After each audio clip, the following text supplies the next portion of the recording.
Point का नाम है x1, y1 और z1। अब ध्यान से देखो, यहां पे अपन को 3-4 चीजें पूछी जा सकती है। पहला, distance from x y plane, यानी एक्स वाई प्लेन से उस पॉइंट का डिस्टेंस। दूसरा पूछा जा सकता है वाई जेड प्लेन से कितना आएगा। तीसरा पूछा जा सकता है कि जेड एक्स प्लेन से कितना डिस्टेंस आएगा, या फिर वो पूछेंगे कि एक्स एक्सिस से डिस्टेंस कितना आएगा, जैसे हमने पहले डिस्कस कर लिया था। या फिर वो पूछ सकते हैं कि वाई एक्सिस से कितना डिस्टेंस आएगा, या फिर वो पूछ सकते हैं कि जेड एक्सिस से कितना डिस्टेंस आएगा। ठीक है, ये सब चीजें अपन को कैलकुलेट करना है। अब फिल करना इस बात को। ये जो पॉइंट है पी है ना, वो यहाँ पे नहीं है, वो ऊपर है, यहाँ पे होगा कहीं पे। ठीक है, तो ये देखो, अगर ऊपर की तरफ तुम बढ़ रहे हो मतलब तुम हाइट ले रहे हो, और हाइट मतलब होता है जेड। जितना तुम जेड के ऊपर चलोगे उतना तुम्हारा हाइट आएगा। जितना तुम वाई एक्सिस पे चलोगे उतना तुम ऊपर की तरफ इस साइड बढ़ोगे, और जितना तुम एक्स पे चलोगे उतना इस साइड बढ़ोगे। सिंपल सी बात है। यानी हाइट सिर्फ कौन दे सकता है? जेड एक्सिस वाला। इस साइड बाहर की तरफ जो हाइट आएगा उसको कौन बता सकता है? Z axis. तो हमको पता चल गया कि ऊपर की तरफ कितना चला है? Z1। यानी ये जो लेंथ है ना यहां से यहां तक, ये कितना है? Z1। तो अगर हम एक्स वाई प्लेन से बात करें तो वही Z1 ही तो आंसर आ जाएगा, डिस्टेंस की बात करें तो, क्योंकि एक्स वाई प्लेन तो ये है। ऊपर कौन आएगा? सिर्फ Z1 ही तो दे सकता है ना, कि ये Z1 इतना हाइट दे रहा है। मतलब अगर तुम जेड एक्सिस पर 4 चलोगे तो वाई एक्स वाई प्लेन से तुम 4 यूनिट बाहर आ जाओगे। अगर 5 चलोगे तो 5 यूनिट बाहर आओगे। तो फील करो ना, ये हाइट कौन दे रहा है? जेड कोऑर्डिनेट दे रहा है। यानी ये एक्स वाई प्लेन से जो डिस्टेंस आएगा किसके बराबर हो जाएगा? जेड के बराबर हो जाएगा। हो सकता है ये नेगेटिव भी आ जाए, कोऑर्डिनेट है तो इसमें हम मॉड लगा दे रहे हैं, मॉड Z1। याद करने का तरीका क्या है? तुम्हें एक्स वाई दिया गया है, एक गायब है, उसी पे मॉड लगा दो, उसी के कोऑर्डिनेट पे मॉड लगा दो, तो कितना आ जाएगा? Mod Z1। Similarly Y Z पे कौन गायब है? एक्स गायब है, तो mod x1। Y z x पे प्लेन पे कौन गायब है? वाई गायब है, तो मॉड y1। ठीक है, यानी अगर x किसी भी point p x1 y1 z1 तुम्हें दिया जाएगा और पूछा जाएगा एक्स वाई प्लेन से डिस्टेंस बताओ, तो जैसे एक्स वाई प्लेन तुम्हें दिखा तो जेड गायब है, तो उसके जेड जो भी जेड कोऑर्डिनेट लिखा होगा उस पे तुम्हें मॉड लगा देना है। अगर पॉजिटिव है तो कोई दिक्कत नहीं, लेकिन अगर नेगेटिव है तो उसको पॉजिटिव बना के लिख देना। ठीक है बेटा।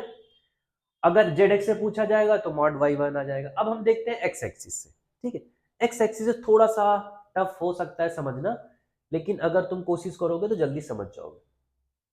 बस तुम इसको फील करो कि ये इस साइड है, बाहर है। ये जो जेड एक्सिस है इसको फील करो, ये बाहर है। ठीक है, ऐसे बाहर है।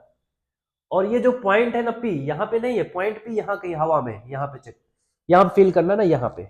अब देखो ध्यान से, ये हमको पता चल गया कि ये जो हाइट है ना ये जेड के बराबर होगी, यानी Z1 होगा। हम एक्स एक्सिस से डिस्टेंस निकाल रहे हैं, यानी हमको ये डिस्टेंस चाहिए, ये वाला। अब फील करना, जो हाइट आया बाहर की तरफ वो तो Z1 दे सकता है ना। हमको यहां से डिस्टेंस निकालना है, फील करना इस बात को। ये डिस्टेंस हमको ऐसे चाहिए, ये वाला डिस्टेंस। अब हमको ये पता है कि ये कितना है, ऊपर की तरफ जो भागता है वो क्या होता है? वाई वाला कोऑर्डिनेट, यानी y1। और इधर जो आया है वो क्या होता है? Z1, क्योंकि बाहर जो आएगा वो Z1 होगा। ये Z1। अब ये देखो यहां से इसको फील करो, एक राइट एंगल ट्रायंगल बनाएगा, ये 90 डिग्री होगा, है ना। ये हमने 90 बना दिया क्योंकि ये पॉइंट जो है ये जेड एक्सिस वाला ऐसे बाहर आएगा, तो ये 90 डिग्री बन गया। तो ये हाइपोटेनस नहीं होगा, इसका और इसका, इसका और इसका ये हाइपोटेनस होगा। तो कितना आएगा? y1 square plus Z1 square का स्क्वायर रूट। ठीक है, तो एक्स एक्सिस से जो डिस्टेंस आएगा वो आएगा y1 square plus Z1 square. यानी अगर इसमें तुम्हें देखो एक दिया गया है कि भैया यहां से डिस्टेंस बताओ, तो दो गायब है अब। ठीक है, अब जब दो गायब है तो उन दोनों का स्क्वायर रूट करिए। याद करने का तरीका है, दोनों का स्क्वायर स्क्वायर करके सम कर देना है। ठीक है, अब इसका y एक्सिस में कौन कौन गायब है? एक्स और जेड गायब है, यानी यहाँ पे क्या आ जाएगा? x1 का स्क्वायर प्लस Z1 का स्क्वायर। सिमिलरली यहाँ पे जेड है तो यहाँ पे कितना आ जाएगा? x1 का स्क्वायर प्लस y1 का स्क्वायर। ये डिस्टेंस है, तुम्हें लिखना पड़ेगा अच्छे से कॉपी में ताकि तुम्हें याद रहे। ठीक है, क्वेश्चन डायरेक्ट आएगा, डायरेक्ट इसको तुम सॉल्व कर सकते हो। ठीक है, अब एग्जाम्पल के थ्रू इसको हम समझाने की कोशिश करते हैं। फिलहाल तो इसको लिख लेना, अब एग्जाम्पल देते हैं तब समझ में आएगा ठीक से। मान ले रहे हैं ये एक कोऑर्डिनेट एक्सिस है और यहाँ पे एक पॉइंट है P, 2, 3 और -4। ठीक है। और इस पॉइंट का डिस्टेंस हमने तुमसे पूछा एक्स वाई प्लेन से, तो एक्स वाई तुम्हें दे दिया गया, यानी ये दोनों पूछा गया है ना, देखो एक्स वाई प्लेन तुम्हें पूछा गया, एक्स वाई प्लेन से डिस्टेंस, तो आंसर कितना आएगा मॉड z1। अब जेड का कोऑर्डिनेट कितना है 4, तो मॉड z1 मतलब कितना आ जाएगा 4, यानी एक्स वाई से जो डिस्टेंस है इस पॉइंट का कितना है 4। अब वाई जेड से देखते हैं, वाई जेड में कौन गायब है एक्स, एक्स की वैल्यू यहाँ पे क्या है 2, तो आंसर 2 आ जाएगा। फिर जेड एक्सिस देखते हैं, जेड एक्सिस मतलब जेड और एक्स दिया गया, यानी जेड ये एक्स है, यानी कितना आंसर आ जाएगा 3 आ जाएगा। अब एक्स एक्सिस से देखते हैं, एक्स एक्सिस दिया गया है, यानी हमको वाई और जेड का स्क्वायर करके जोड़ देना है, तो वाई मतलब कितना होता है 3, 3 का स्क्वायर क्या है 9, -4 का स्क्वायर कितना होगा 16, 16 और 9 25, यानी आंसर कितना आ जाएगा 5। तो एक्स एक्सिस से इस पॉइंट का डिस्टेंस कितना है 5 यूनिट है, ठीक है। ये हमारा डिस्टेंस है कोऑर्डिनेट सिस्टम में x y, y z, z x, x axis, y axis और जेड एक्सिस का। चलो अब देखते हैं डिस्टेंस बिटवीन टू पॉइंट्स, ठीक है। अच्छा, डिस्टेंस बिटवीन टू पॉइंट्स पढ़ाने से पहले फिर से वेक्टर में हम एक चीज बता देते, तुमको बता ही चुके हैं फिलहाल तो। जैसे मान लो यहाँ पे एक पॉइंट है P, x1 y1 z1, और कहीं दूर एक पॉइंट है Q, x2 y2 और z2, ठीक है। तो इसको तुम ना वेक्टर फॉर्म में, ये पोजीशन वेक्टर है, तो इसको तुम ऐसे भी लिख सकते हो x1i, बता ही चुके हैं ये बात हम, y1j और z1k, इस पॉइंट को वेक्टर फॉर्म में लिख सकते हैं, पोजीशन वेक्टर है ये। इसको हम लिख सकते हैं q वेक्टर को, क्या लिख सकते हैं x2i y2j और z2k, ठीक है। ये दो वेक्टर हमने पोजीशन वेक्टर लिख दिए हैं। अब अगर तुम्हें pq लिखना हो, pq लिखना हो, तो हम क्या लिखते हैं position vector of q minus position vector of p, यानी यहां से कितना आ जाएगा pq का, ये लेंथ वेक्टर अब लिख रहे हैं हम, ये लेंथ वेक्टर लिख रहे हैं, ठीक। लेंथ वेक्टर ऐसे लिखते हैं pq, यहां से यहां तक। तो अब माइनस करोगे q वेक्टर को इससे, तो इतना तो वेक्टर में पढ़ा होगा, कितना आएगा x2 minus x1 i cap, y2 minus y1 j cap और z2 minus z1 k cap, इतना तो पढ़ा ही होगा सबने। ये आ गया pq वेक्टर, ठीक है। अब किसी भी वेक्टर का अगर लेंथ वेक्टर है और उसका तुम्हें लेंथ जानना है, लेंथ मतलब क्या हुआ डिस्टेंस, तो उसमें हम क्या लेते हैं मॉड ले लेते हैं, सिंपल सा फॉर्मूला, कोई दिक्कत है ही नहीं इसमें। कोई भी अगर लेंथ वेक्टर है और उसका तुम्हें लेंथ जानना है कि इसका लेंथ एक्चुअली है कितना, तो उसमें हम क्या लगा देते हैं मॉड, मॉड मतलब होता है डिस्टेंस, ठीक है। तो वही चीज हमें क्या कर, हमें पीक्यू का डिस्टेंस चाहिए, तो हमने इसमें मॉड ले लिया। अब मॉड निकालना सबको आता होगा, कॉफिशिएंट का स्क्वायर का सम कर देते हैं ना, जैसे तुमसे हम बोले एक्स आई वाई जे और जेड के, ये एक वेक्टर है ए, तो इसका मॉड ए कितना आता है, वो आता है x square plus y square plus z square का स्क्वायर रूट, ये तो पता ही होगा वेक्टर में पढ़ाया जाता है। चलो, तो वैसे ये पी क्यू वेक्टर है, तो इसका आंसर कितना आ जाएगा root over x2 minus x1 का whole square plus y2 minus y1 का whole square plus z2 minus z1 का होल स्क्वायर, ये तुम्हारा आंसर आ जाएगा, ठीक है। डिस्टेंस बिटवीन टू पॉइंट्स कितना आएगा x2 माइनस x1 का whole square plus y2 minus y1 का whole square plus z2 minus z1 का होल स्क्वायर। दूसरा बात क्या है, अगर मान लो इस पॉइंट का, ठीक है, ये दो पॉइंट का डिस्टेंस तो हमने लिख लिया, अगर मान लो तुमको एक पॉइंट दिया जाए और पूछा जाए कि हमको ओरिजिन से डिस्टेंस बताओ कितना होगा, ठीक है, यानी एक पॉइंट तो तुम्हें दिया गया है, वो है x1 इस सॉरी एक पॉइंट तुम्हें दिया गया है, वो है x1 y1 और z1, और इस बार तुमको ओरिजिन से डिस्टेंस पूछा गया इस पॉइंट का, ठीक है।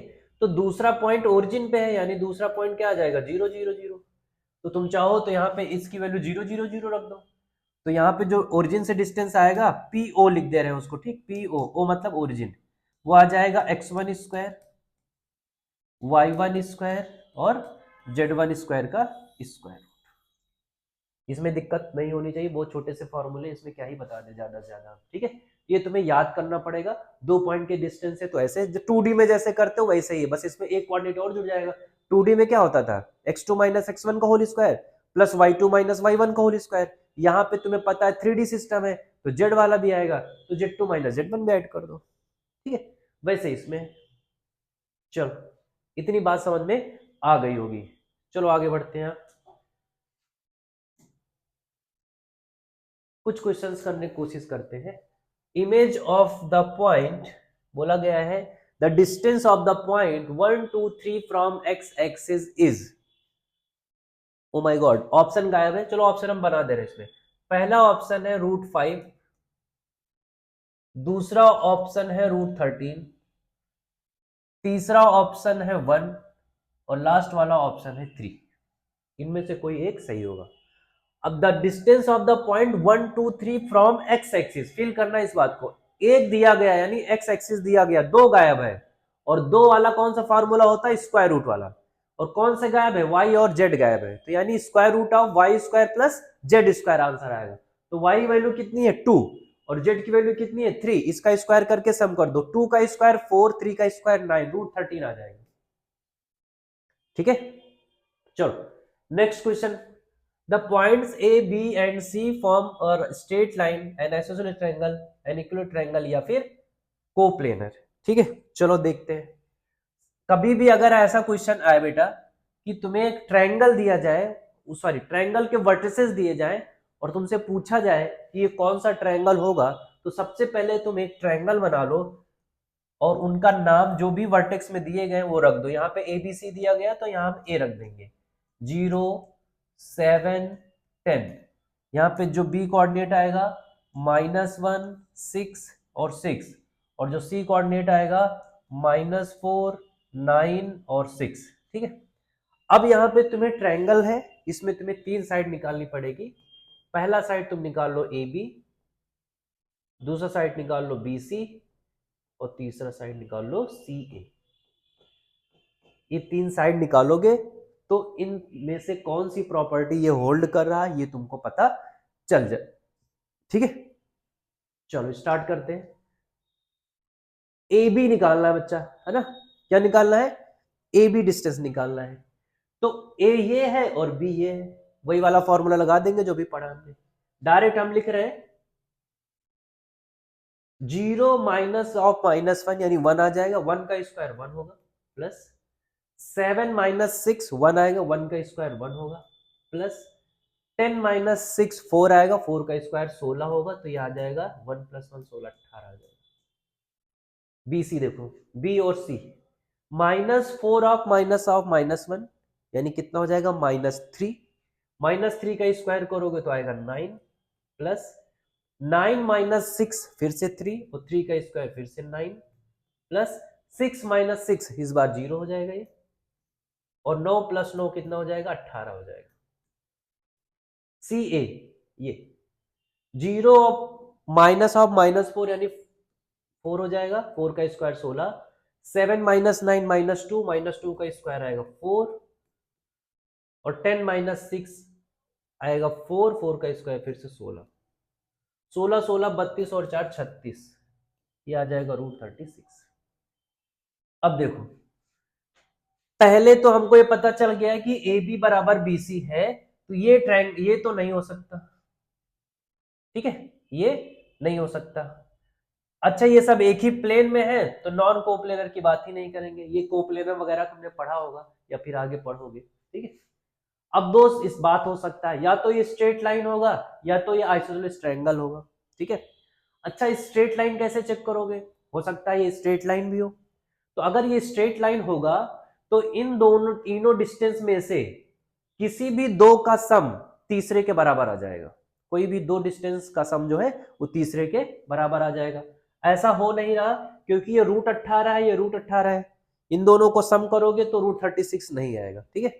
तो अब एक ही ऑप्शन बचा है कि आइसोसेलेस ट्रायंगल हो, और राइट एंगल ट्रायंगल बता करना है, यानी जो दो साइड्स इक्वल है उसका स्क्वायर का सम तीसरे के स्क्वायर के बराबर होना चाहिए। स्क्वायर का सम मतलब ए बी का स्क्वायर 18 आ जाएगा, बी सी का स्क्वायर 18, 18 और प्लस 18 36 आ जाएगा, और देखो सी ए का स्क्वायर करोगे तो वो भी 36 ही आएगा। तो इसका मतलब ये राइट एंगल भी है, ठीक है। चलो आगे बढ़ते हैं फिर से, कुछ पिटारा में क्या है अपने, क्या बात है, डिवीजन आ गया। डिवीजन मतलब समझते हो, इंटरनल डिवीजन एक्सटर्नल डिवीजन से तुमने 2D में पढ़ा था, वैसे एकदम 3D में, ठीक है। 2D वाला हम तुमको थोड़ा सा बता दे रहे हैं, अगर तुमको याद ना हो तो, वैसे याद तो होना ही चाहिए, याद बहुत जरूरी चीज होती है। x2 y2, बस इतना याद रखना कि कुछ याद ना रखना, नहीं दिक्कत होगी फिर, ठीक है। ये m और n में डिवाइड करता था, तो ये जो कोऑर्डिनेट आता था वो आता था m into x2 plus n into x1 divided by m plus n, याद करो। दूसरा क्या आता था, m into y2 n into y1 upon m plus n, ये आता था। और अगर एक्सटर्नल डिवीजन होता तो यहाँ माइनस आ जाता है, इतना सबको पता ही होगा, है ना। इससे तुम नहीं मुंह मोड़ सकते कि नहीं हमको नहीं पता, कैसे नहीं पता, यहाँ तक तुम जो पहुंचे हो तो 11th पास करके ही पहुंचे होगे ना 12th में, ऐसा तो नहीं कि डायरेक्ट तुम पुचुक करके 12th में आ गए, ऐसा नहीं हुआ होगा। चलो, अब विद्यार्थी लोग हम डिवीजन को दो पार्ट में पढ़ेंगे, एक होगा एक्सटर्नल डिवीजन, एक होगा इंटरनल डिवीजन, ठीक है। अब ये एक्सटर्नल डिवीजन है, पहले हम इंटरनल डिवीजन पढ़ ले रहे हैं। इसका मतलब क्या है, यहाँ पे एक पॉइंट होगा, मान ले रहे हैं वो ए है, x1 y1 और z1, कहीं दूर दुनिया में एक पॉइंट बी है जिसका नाम है x2 y2 और z2, ठीक है। अब यहाँ पे एक मार्केट में कोई पॉइंट आ गया है p, इसका कोऑर्डिनेट बताना है जो इन दोनों को m और n में डिवाइड कर रहा है। बहुत ही सिंपल है यार, एकदम 2D जैसा। कैसा, एकदम 2D जैसा। कैसे, 2D में तुमने दो पॉइंट्स लिखे थे, याद करो, mx2 nx1, और दो पॉइंट्स के बाद तुम खत्म कर दिए थे, ब्रैकेट क्लोज। लेकिन यहाँ पे एक कोऑर्डिनेट और ऐड हो जाएगा उसी में, वो कौन सा होगा, z वाला, ठीक। अब देखो कैसे, यहाँ पे आएगा, पहले तो हम लिखते हैं पॉइंट P के कोऑर्डिनेट अपने स्टाइल से, जैसे 2D में लिखा था, m इंटू x2, अभी x वाला लिख रहे हैं, n into x1 divided by m plus n, ये x वाला हो गया। अब y वाला लिखो, m into y2 plus n into y1 upon m plus n। अब यहां हम ब्रैकेट क्लोज कर दिए थे 2D में, क्यों, क्योंकि वहां पे दो ही थे, x1 y1 था, x2 y2 था। लेकिन यहाँ पे क्या तीन है, तो एक और बढ़ा दो, क्या दिक्कत है, z वाला भी लिख दो, तो कितना आ जाएगा, m इंटू z2 लिख दो प्लस n इंटू z1 लिख दो अपॉन m प्लस n लिख दो। क्या फर्क पड़ता है भैया, कौन सा इसमें हमने तुमको रॉकेट साइंस बता दिया, बहुत इजी चीज है। 2D से हम 3D में पहुंच गए बस। और 2D सिस्टम होता है, वैसे 3D सिस्टम होता है, बट जहां x एक्सिस y एक्सिस खत्म हो जाता है, 3D वाला एक स्टेप और बढ़ जाता है, बस इतनी सी बात है। 2D 3D में ज्यादा फर्क नहीं है, कोऑर्डिनेट सिस्टम वो भी है और कोऑर्डिनेट सिस्टम ये भी है, ठीक है। तो ये हो गया। अब अगर एक्सटर्नल डिवीजन होगा बेटा, तो रेशियो तुम्हें m इज टू एन ना यूज करके तुम m is to minus n use कर लेना, और फार्मूला यही लगा दो, चल जाएगा, ठीक है। अब तुमसे बोला जाएगा कि भैया एक पॉइंट है जो 2:3 में इंटरनल डिवीजन है, तो तुम क्या करो, m की वैल्यू 2 और n की वैल्यू 3 मान के आंसर ऐसे लिख देना।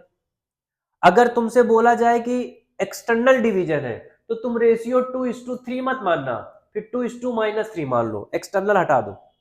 एक्सटर्नल लिखा रहेगा क्वेश्चन में कि 2:3 एक्सटर्नल डिवीजन है, तो तुम रेशियो वहां पे 2:-3 लगा देना, और यही वाला सेम फार्मूला लगा देना, आंसर आ जाएगा। इसके लिए तुम्हें अलग से फार्मूला पढ़ने की जरूरत नहीं है। जब एक्सटर्नल डिवीजन बोलेगा तो तुम्हें क्या करना है, एन वाले को माइनस के साथ लिख देना है, और यही सेम फार्मूला सेम प्रोसेस लिख देना है, ठीक है। एक एग्जांपल समझा देते तुमको ताकि अच्छे से समझ में आ जाए। मान लो अपने पास एक पॉइंट P है, 1 2 3, कहीं दूर दुनिया में एक पॉइंट है ये 4 7 और 10, और तुमसे पूछा गया कि एक पॉइंट P है जो इसको इंटरनल डिवाइड कर रहा 1:2 में, इंटरनल डिवाइड करा, तो इसका आंसर आ जाएगा।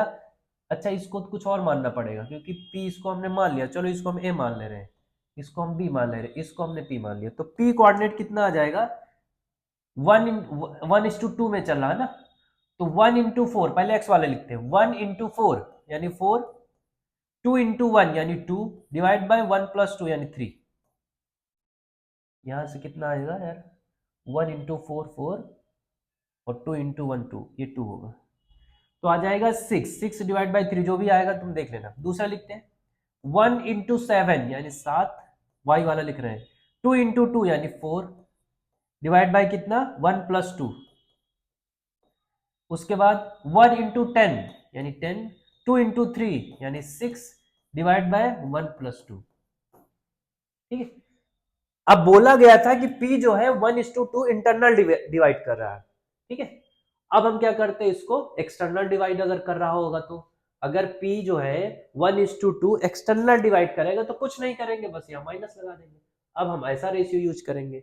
अब ऐसा रेशियो यूज करोगे तो जो P के कोऑर्डिनेट आएंगे वो कुछ ऐसे आएंगे, 1 into 4 4 minus 2 into 1 -2 divide by 1 -2 ऐसे आ जाएगा। ठीक है, समझ गए हो गया, ऐसे ही कर लेना, क्यों टाइम बर्बाद करें फालतू में फालतू में। चलो अब ध्यान से देखो, ये हमने कार्टेशियन फॉर्म में पढ़ा है जिसमें x1 y1 z1 दिखेंगे, लेकिन तुम तो वेक्टर पढ़ रहे हो 3D वेक्टर, तो इसको तुम्हें वेक्टर फॉर्म में भी आना चाहिए। अब ध्यान से देखो, पोजीशन वेक्टर तुमको लिखना आता ही है, हमको भी लिखना आता है। ठीक है, अब मान ले रहे ये पॉइंट ए था और उसका पोजीशन वेक्टर था ए, और ये पॉइंट बी था, इसका पोजीशन वेक्टर था बी, और यहाँ पे एक पॉइंट पी आएगा जो इसको एम और एन में डिवाइड कर रहा है, तो इसका तुम्हें वेक्टर फॉर्म में यानी पोजीशन वेक्टर फॉर्म में कोऑर्डिनेट लिखना है। ठीक, कुछ नहीं है, हमने तुमको पहले ही बताया था कि जैसे वो वहां पे पॉइंट तुमने x1 y1 z1 माना था, तो तुम उसको वेक्टर फॉर्म में क्या लिख सकते थे, x1 i y1 j और z1 k, वही सब चीजें यहाँ पे भी। बट यहाँ पे क्या है, a आ गया, यहाँ पे b, तो बहुत ईजी हो और ईजी हो गया। इसको बस तुम्हें पूरा उठा के इसमें मल्टीप्लाई कर देना है, पूरा उठा के इस पोजीशन वेक्टर में, यानी कितना आ जाएगा m इंटू बी वेक्टर, और ये पूरा उठा के इस वेक्टर मल्टीप्लाई कर दो, यानी n into A vector divided by m plus n, ये p वेक्टर आ जाएगा और ये पूरी पोजीशन वेक्टर होगा। ठीक है, यानी इसका आंसर ये आ जाएगा। ये इंटरनल डिवीजन वाला है। फिर से अगर एक्सटर्नल डिवीजन होगा तो यहाँ पे माइनस आ जाएगा, तो m b vector minus n a vector upon m minus n, ये क्या आ जाएगा, सेम चीज एक्सटर्नल डिवीजन अगर डिवाइड करेगा तो। आई होप इतना बात समझ में आ रहा होगा तुम लोगों को। ठीक है, चीजें क्लियर हो रही होंगी। ये है पोजीशन वेक्टर, उसके फॉर्म में हम ऐसे लिख देंगे, वेक्टर फॉर्म में जैसा था वैसे लिखेंगे। अब देखो पोजीशन वेक्टर का भी इक्वेशन कर दे रहे हैं, I cap plus 2j cap 3 cap, एक वेक्टर ये दिया गया है, minus I cap plus 2j cap plus 3k cap, एक वेक्टर ये दिया गया है, और यहाँ पे बोला गया एक वेक्टर आएगा जो इसको 2 और 3 में डिवाइड कर रहा होगा इंटरनली। ठीक है, तो यहाँ पे जो वेक्टर आएगा 2 और 3 में डिवाइड कर रहा है इंटरनली, यहाँ वेक्टर जो आएगा मान ले रहे p आएगा, तो तुम्हें कुछ नहीं करना, 2 into this vector, 2 into minus I 2j 3k plus 3 into this vector यानी 3 into I plus 2j plus 3k divided by 3 plus 2 कितना 5। अब इसको तो मल्टीप्लाई कर लो, आई वाला आई के साथ रख दो, सब जे वाले जे के साथ रख दो, और के वाले के साथ रख दो, आंसर आ जाएगा। ठीक है, चलो ये अपना क्लियर हो गया डिवीजन। अब बढ़ते हैं फिर आगे, देखते हैं क्या अपने पास। अबे बढ़ो यार, क्या बात है, चलो क्या बात है, ये आ गया तुम्हारा कुछ फॉर्मूले हैं, कुछ पॉइंट्स है जो तुम्हें याद रखना। पहला तो पॉइंट यही है, oh my God what is this, देखो पहला पॉइंट तो ये है coordinate of the mid point. ठीक है, यानी जैसे हमने 2D में मिड पॉइंट पढ़ा था, 2D में मिड पॉइंट क्या होता था, x1 plus x2 divide by 2, y1 plus y2 divide by 2, फिर से दिमाग में चमक गया होगा, अरे यार एक और बढ़ जाएंगे आगे, यानी z1 plus z1 divide by 2। वही सिंपल यहाँ पे है, अगर एक पॉइंट है यहाँ पे x1 y1 और z1, कहीं दूर एक पॉइंट है x2 y2 और z2, तो इसका जो मिड पॉइंट आएगा वो आएगा x1 plus x2 divide by 2, y1 plus y2 divide by 2, z1 plus z2 divide by 2। समझ गए ना, बस ये ऐड हो जाएगी इसमें, क्या ही बताना है इसमें, सिंपल सा फंडा है यार। Centroid of A triangle, centroid of triangle कभी कभी पूछा जा सकता है, वैसे ही जैसे 2D में तुमने पढ़ा था x1 plus x2 plus x3 divide by 3, y1 plus y2 plus y3 divide by 3, चमक गया होगा ना, z वाला भी आ जाएगा, z1 plus z2 plus z3 divide by 3, ये हो जाएगा centroid of triangle. Division by coordinate explain, the ratio is the line segment PQ joining P and Q divided by coordinate planes as follows। अच्छा, YZ plane से, ZX plane से और ZY plane से तुम्हें distance बताना है, ठीक है। अब ध्यान से देखो, इसमें क्या है, अगर YZ प्लेन से होगा, ठीक है, YZ प्लेन से अगर तुम्हें रेशियो पूछा गया, ठीक, इसमें क्या है, रेशियो बताना है, तो कभी भी अगर YZ प्लेन से रेशियो पूछा जाएगा तो तुम्हें दिमाग में आ जाना चाहिए कि इसमें एक कोऑर्डिनेट मिसिंग है, एक कोऑर्डिनेट मिसिंग है, वो कौन सा है, एक्स वाला मिसिंग है। देखो YZ तो दिया ही गया है, एक्स वाला गायब है, तो इसका आंसर आता है -x1 अपॉन x2, यानी जो x1 ये वाला और x2 ये वाला, इन्हीं दोनों को डिवाइड करके माइनस लगा देना है। अब YZ वाला देखो, YZ में कौन गायब है, y गायब है, तो -y1 अपॉन y2 आ जाएगा, और XY में कौन गायब है, Z गायब है, तो -z1 अपॉन z2 आ जाएगा। इसको लिख लेना और इसको याद कर लेना, ठीक है, इसमें ज़्यादा टाइम नहीं लगाने का, याद करने वाली चीजें इनको याद कर लेना, इसमें क्या ही समझोगे। चलो आगे बढ़ते हैं।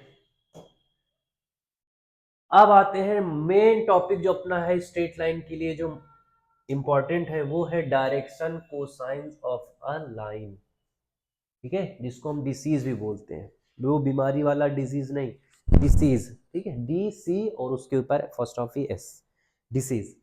अब ध्यान से देखो, the cosine of the angle made by a line, ठीक है, made by a line with coordinate axis are called the direction cosine of that line.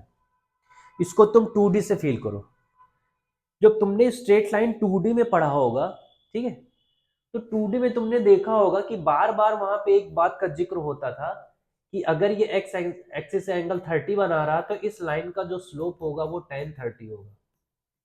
अब ये tan 30 क्या बताता था कि ये एक्स एक्सिस से 30 डिग्री एंगल बनाएगा और वाई एक्सिस से कुछ एंगल बना रहा होगा, हमें नहीं पता कितना आएगा, वैसे 151 जो भी आएगा, तो ये एंगल अब हरदम एक्स एक्सिस 30 और वाई एक्सिस से इतना फिक्स्ड एंगल बना के चलेगा। तुम लाइन को कहीं भी ले जाओ, इस लाइन को तुम यहां शिफ्ट कर दो तब भी एंगल 30 रहेगा, इस लाइन को तुम यहां शिफ्ट कर दो तब भी ये लाइन 30 ही रहेगा एंगल, और ये एंगल 30 रहेगा। जो एक्स एक्सिस से एंगल बन रहा था वो और जो वाई एक्सिस से एंगल बन रहा था वो हरदम क्या रहेगा, बराबर रहेगा, ठीक है। अब देखो, तो वैसे ही 3D में जैसे स्लोप 2D में काम करता है, वैसे ही 3D में डायरेक्शन कोसाइंस काम करते हैं डायरेक्शन बताने के लिए स्ट्रेट लाइन को। जैसे 2D में स्ट्रेट लाइन में स्लोप काम करता है, वैसे ही 3D में डायरेक्शन कोसाइन काम करता है डायरेक्शन बताने के लिए, ठीक है। सिर्फ उसका काम है डायरेक्शन को बताना कि भैया ये जो लाइन जा रहा है ये हरदम एक्स एक्सिस से इतना एंगल, वाई एक्सिस से इतना एंगल और जेड एक्सिस से इतना एंगल हरदम बना के रखेगा।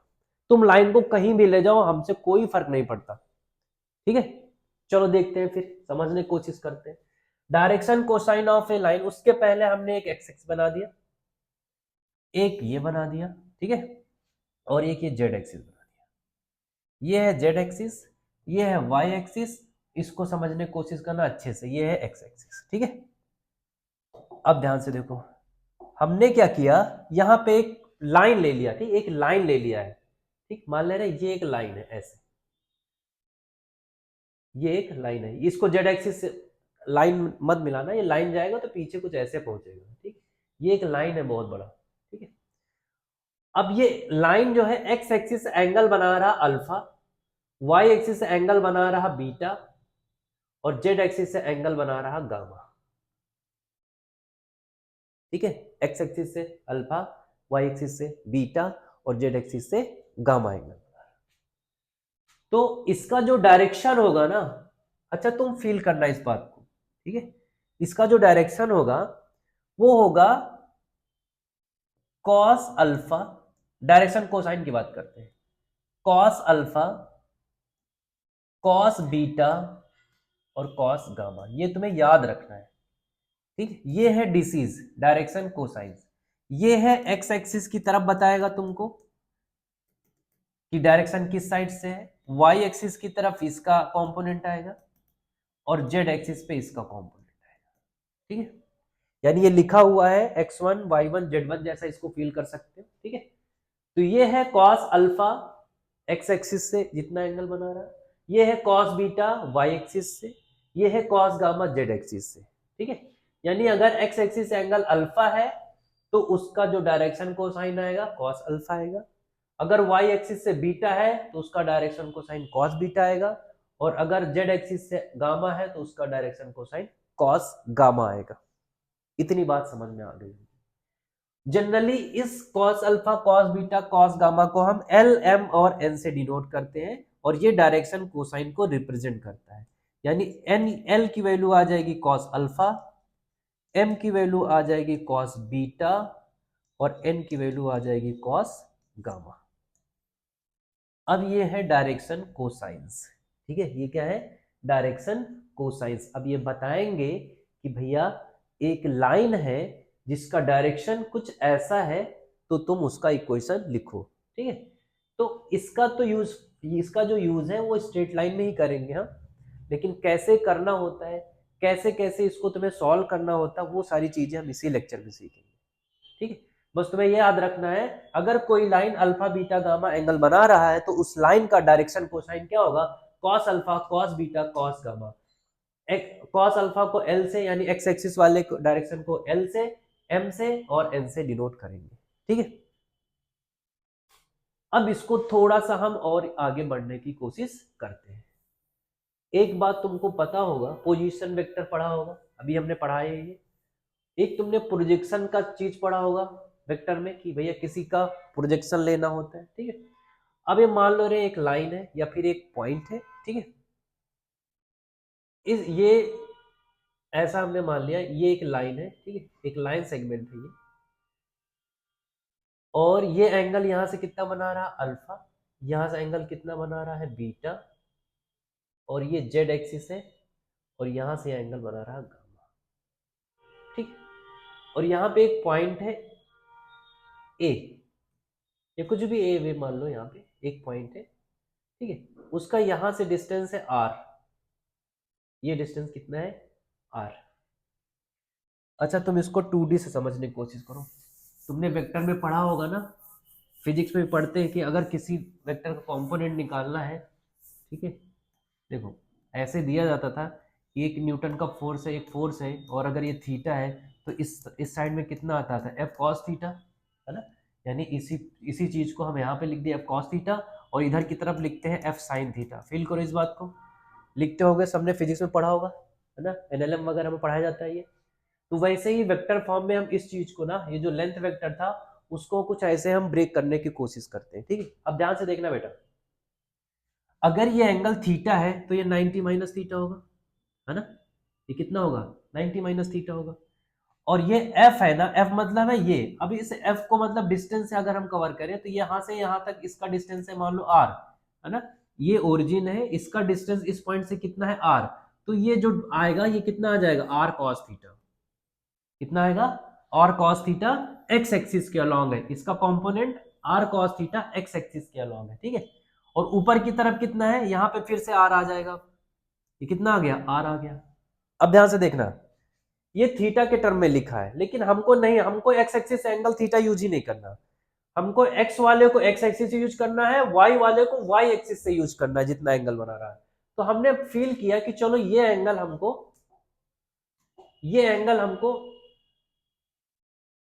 थीटा 2 मान रहे हैं। ठीक, ये है थीटा 1, ये है थीटा 1, और ये है थीटा 1, अभी तो थीटा 1 ही है। ठीक, लेकिन हमको इस वाले कंपोनेंट जो वाई एक्सिस पे कंपोनेंट है उसको हमें इन टर्म्स ऑफ थीटा 2 लिखना है। ठीक है, तो ये बताओ ये पूरा एंगल 90 होगा, होगा कि नहीं होगा, और अगर ये थीटा 1 है तो ये कितना आएगा 90 माइनस थीटा 1। ठीक है, यानी थीटा 2 की वैल्यू कितनी आएगी 90 माइनस थीटा 1 आएगी, हाँ या ना, 90 माइनस थीटा 1 आएगी। तो अगर हमें थीटा 1 को एलिमिनेट करना है तो यहां पे हम क्या लिख सकते हैं, थीटा 1 की वैल्यू क्या लिख सकते हैं 90 माइनस थीटा 2, और जैसे तुम यहाँ पे 90 माइनस थीटा 2 लिखोगे, ये बन जाएगा कॉस थीटा 2। तो यहाँ पे आंसर क्या आ जाएगा, आर कॉस थीटा 2। ये बहुत बड़ी बात नहीं है, बस छोटी सी बात है, समझने की कोशिश करना, ठीक है। ये एंगल है थीटा 2। अब हमने क्या किया, जो एक्स एक्सिस से एंगल ये थीटा 1 बना रहा था, वाई कंपोनेंट में हमने इस थीटा 1 का यूज नहीं किया, हमने वो एंगल यूज किया है जो वो वाई एक्सिस से एंगल बना रहा है। तो कितना आएगा, आर कॉस थीटा 1। और अगर एक्स एक्सिस वाले को ये देखो, तो ये एक्स एक्सिस से थीटा 1 एंगल बना रहा, तो कितना आएगा, आर कॉस थीटा 1। अब फील करो, अगर ये जेड एक्सिस से एंगल थीटा 2 बनाएगा, तो जेड एक्सिस के अलोंग इसका कंपोनेंट कितना आएगा, आर कॉस थीटा 3। क्योंकि वो हम आप सबके एंगल, सबका जो एंगल है ना उसी एक्सिस से ही ले रहे हैं। ठीक है, तो इसको फिर से हटाते हैं, ये समझ गए होंगे हम क्या कहना चाह रहे हैं।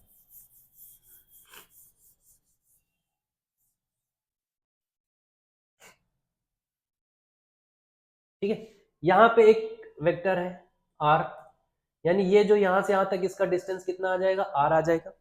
ये एंगल है थीटा, ये जो लाइन है, मान लो ये लाइन है, ठीक है, ये एंगल बना रहा है थीटा, किससे, एक्स एक्सिस से, और यहाँ पे जेड एक्सिस, ठीक है, और इससे एंगल बना रहा अल्फा, अच्छा अल्फा बीटा लिया, हाँ अल्फा, इससे एंगल बना रहा बीटा, और इससे एंगल बना रहा गामा। ठीक है, तो ये जो पॉइंट है ना आर, इस पे ये जो पॉइंट है आर, इसका एक्स एक्सिस वाला जो कंपोनेंट होगा, हमें नहीं लगता अब किसी को दिक्कत आएगा, क्योंकि तुमको पता चल गया कि जो इस साइड इसका कंपोनेंट आएगा वो आएगा आर कॉस अल्फा, और जो इस साइड इसका कंपोनेंट आएगा वो आएगा आर कॉस बीटा। ठीक है, अब कंपोनेंट मतलब हम तुमको समझा चुके हैं, 2D में देखो हम समझाए थे कि अगर ये 2 यूनिट चला है और ये 3 यूनिट चला है, तो इसको तुम लिख सकते हो 2,3। ये हम समझा चुके हैं तुमको, ठीक है। वैसे इसमें फिल करना, ये आर है, इसका हम इसका कोऑर्डिनेट लिखना चाह रहे हैं, ठीक है, आर का, यहां से डिस्टेंस आर है, तो ये बताओ एक्स एक्सिस पे कितना है, ये आर कॉस अल्फा। जैसे ये एक्स एक्सिस पे 2 था तो हमने 2 लिख दिया था। अच्छा, इसी को वेक्टर फॉर्म में लिखते तो क्या लिखते, 2i3j, शायद फील कर पा रहे हो, है ना। तो अब ये आर कॉस अल्फा है, तो इधर कितना आ जाएगा बेटा, r cos alpha into i cap, feel कर पा रहे हो। दूसरा, ये इतना आर कॉस बीटा जे की तरफ चला है, तो r cos beta j cap. तीसरा यहां पे r cos gamma, r cos gamma, और कितना, के कैप। हमको नहीं लग रहा किसी को दिक्कत हो रही होगी अब इसमें, कि हमने इसको कैसे लिख दिया, है ना, इस लाइन को हमने ऐसे कैसे लिख दिया, ये किसी को दिक्कत नहीं होना चाहिए, मैं कई तरीके से इसको समझा दिया है। अब ध्यान से देखो, हमारा जो मुद्दा क्या है, जो हम इतना काम कर रहे हैं वो सिर्फ क्या समझाने के लिए कर रहे हैं, इसको हटाते हैं। अब ध्यान से देखो, जो ये वेक्टर था आर, आर वेक्टर को हमने कैसे लिख दिया है, ऐसे, क्या लिख दिया है, आर कॉस अल्फा। अच्छा, ये मैग्नीट्यूड है ना, ये वेक्टर है, ये मैग्नीट्यूड है, इसको तुम ऐसे भी लिख सकते हो, ठीक है, यानी ऐसे लिख सकते हो, लेकिन हम इसको आर लिख दिए, आर मतलब मैग्नीट्यूड, ऊपर तीर नहीं बनाया, ठीक है, तो यही मतलब है इसका, r cos alpha i cap, r cos beta j cap, r cos gamma k cap.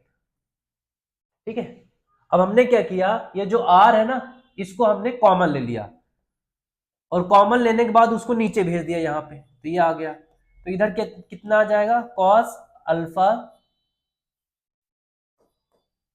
अबे यार, cos alpha i cap, cos beta j cap, cos gamma k cap.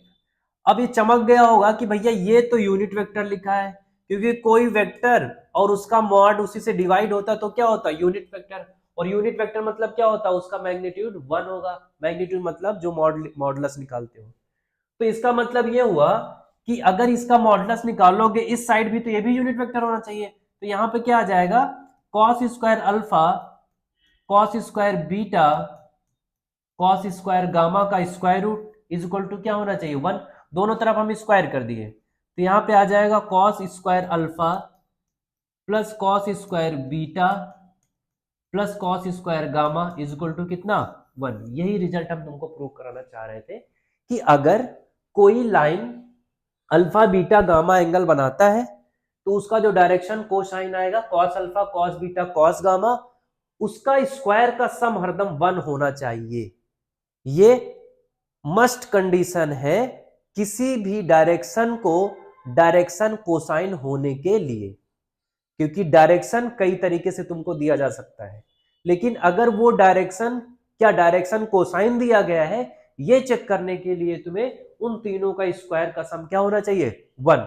अब कॉस अल्फा हमने किसको माना एल को, तो यहां एक रिजल्ट ये भी आ जाता है l square plus m square plus n square is equal to 1। इसमें किसी को डाउट अब नहीं होना चाहिए, ठीक है, क्योंकि अगर डायरेक्शन कोसाइंस है तो इन तीनों का स्क्वायर का सम हरदम कितना होगा 1 होगा बच्चा, ठीक है। आई होप इतनी बात तुमको समझ में आ गई होगी डायरेक्शन कोसाइन से रिलेटेड। अब ये जब चीजें तुम नोट कर लो, इसका सम जो भी अपना जो रिजल्ट है वो फाइनल एक बार हम फिर से डिस्कस कर दे रहे हैं। अगर कोई लाइन, ये लाइन है, अगर कोई लाइन एक्स एक्सिस से अल्फा, वाई एक्सिस से बीटा और जेड एक्सिस से गामा एंगल बनाता है तो उसका जो डायरेक्शन कोसाइन आएगा वो आएगा l is equal to cos alpha और एल एम एन, एम आ जाएगा कॉस बीटा और एन आ जाएगा कॉस गामा, और इन तीनों का स्क्वायर का सम कितना आ जाएगा 1 आ जाएगा। ये बस तुम्हें ये ध्यान रखना, ये एक्स एक्सिस से एंगल बना रहा लाइन, ये वाई एक्सिस से एंगल बना रहा और ये जेड एक्सिस से एंगल बना रहा, बस तुम्हें इतना फील रखना, ठीक है। चलो आई होप इतना समझ में आ गया होगा। बढ़ते हैं आगे, देखते हैं अपने पिटारे में क्या है। ओ माय गॉड, कुछ महत्वपूर्ण बातें हैं, कुछ महत्वपूर्ण बातें हैं और वो बातें बहुत ही अजीब सी हैं। डिसीज ऑफ एक्स एक्सिस, यानी एक्स एक्सिस का डायरेक्शन कोसाइन क्या होगा। अब ध्यान से देखना, ये है एक्स एक्सिस, तो अगर एक्स एक्सिस पे ही वो लाइन है ऐसा फील कर लो, तो वो एक्स एक्सिस से एंगल कितना बनाएगा 0 और वाई एक्सिस से एंगल कितना बनाएगा 90 और जेड एक्सिस से कितना बनाएगा 90, क्योंकि ये एक्स एक्सिस और जेड एक्सिस 90 डिग्री होते हैं, तो वो लाइन जो है वो एक्स एक्सिस पे ही है ऐसा तुमको फील करना है। तो एक्स एक्सिस एंगल 0 यानी एल बराबर कॉस 0, एम की वैल्यू आएगी 90 डिग्री बना रहा वाई एक्सिस से, तो यहां क्या आ जाएगा कॉस 90 डिग्री, और एन की वैल्यू आएगी जेड एक्सिस से, वो भी एंगल 90 डिग्री होगा। cos 0 की वैल्यू 1, cos 90 की वैल्यू 0, cos 90 की वैल्यू 0। तो एक्स एक्सिस का जो डायरेक्शन कोसाइन होगा, यानी जो डायरेक्शन तुम बता सकते हो 3D में, जैसे 2D में तुम क्या बताते हो कि अगर स्लोप 0 है तो या तो वो एक्स एक्सिस होगा या तो वो एक्स एक्सिस के पैरेलल एक लाइन होगा। फील करना इस बात को, है ना। अगर 2D में तुम बोलते हो कि भैया इसका स्लोप 0 है लाइन का, तो इसका मतलब क्या है, या तो वो एक्स एक्सिस है या तो वो एक्स एक्सिस से पैरेलल कोई लाइन है, तभी उसका स्लोप 0 हो सकता है। तो यहां पे क्या हो रहा है, अगर 3D में कोई लाइन है और वो एक्स एक्सिस के पैरेलल है या एक्स एक्सिस पे ही है, तो उसका जो डायरेक्शन होगा वो 100, यानी डायरेक्शन कोसाइन उसका कितना आएगा 100। अब वो चाहे एक्स एक्सिस हो तो चाहे एक्स एक्सिस के पैरेलल लाइन हो, उसका डायरेक्शन कोसाइन यही रहेगा। Similarly DCs of y axis feel कर लो, वाई एक्सिस से angle x axis 90 degree, y पर है तो वाई से एंगल 0 बनेगा और जेड से एंगल 90 फिर से 0। समझ गया इतनी बात, कोई दिक्कत नहीं होगी। चलो, direction cosine of a line parallel to any coordinate axis is equal to the cosine of the corresponding axis. ये तो वही बात है जो अभी हमने बोला है ना, कि अगर कोई लाइन एक्स एक्सिस के पैरेलल है तो उसका डायरेक्शन कोसाइन एक्स एक्सिस के बराबर ही होगा, ठीक है। तो अगर इसका डायरेक्शन कोसाइन 100 है तो हर वो लाइन जो एक्स एक्सिस के पैरेलल है उसका भी डायरेक्शन 100 होगा। रिलेशन बिटवीन डिसीज ये हम प्रूव कर चुके हैं, इसमें ज्यादा टाइम बताने की जरूरत नहीं है, इसको हटाते हैं, हम आगे बढ़ते हैं। ओ माय गॉड, मस्त क्वेश्चन आ गए हैं 2-3, इसको कोशिश करते हैं सॉल्व करने की। चलो, पहला क्वेश्चन क्या है, if angles a b g made by a line with positive x axis then sine square a sine square b sine square g is equal to. देखो इतना तो हमको समझ में आ गया है कि x axis angle a y axis से एंगल बी और जेड एक्सिस से एंगल जी बना रहा, लेकिन जो पूछा है वो बड़ा अजीब से पूछा है। अपन को तो कॉस में पता है, ये किसमें पूछ लिया गया है, साइन में। कोई नहीं, देखते हैं। अगर ए b g angle x axis y axis z axis से बना रहा तो वहां पे हम डायरेक्शन कोसाइन का यूज कर सकते, क्योंकि उसी टाइप कुछ पूछा गया है। तो वहां पे अगर तुम डायरेक्शन कोसाइन का यूज करोगे तो आएगा कॉस स्क्वायर ए एक्स एक्सिस का डायरेक्शन कोसाइन, फिर आएगा कॉस स्क्वायर बी और फिर आएगा कॉस स्क्वायर जी, और इसकी वैल्यू क्या होनी चाहिए 1, क्योंकि डायरेक्शन कोसाइन है, ये अभी प्रूव किए थोड़ी देर पहले। लेकिन हमको चाहिए साइन में आंसर, तो इन सबको साइन में कन्वर्ट कर दो। इसको क्या लिख सकते हो, 1 माइनस साइन स्क्वायर ए, इसको लिख सकते हो 1 माइनस साइन स्क्वायर बी, और इसको लिख सकते हो 1 माइनस साइन स्क्वायर जी, बराबर कितना 1। अब इसको सिंप्लीफाई करते हैं, minus sine square A minus sine square B minus इधर भेज दे रहे हैं, ठीक है, इधर भेज दे रहे हैं मतलब ये सब पॉजिटिव हो जाएगा।